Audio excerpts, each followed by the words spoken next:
Do you ever get in a car and think, man, seatbelts are so uncomfortable? So does everybody else. But you know what's more uncomfortable? Broken bones! Head injuries! Bruising and abrasions! Step 1. Untangle your seatbelt. This is why it's usually uncomfortable to wear. Step 2.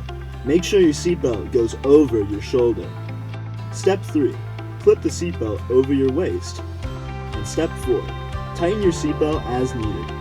Now you're ready to safely ride in style.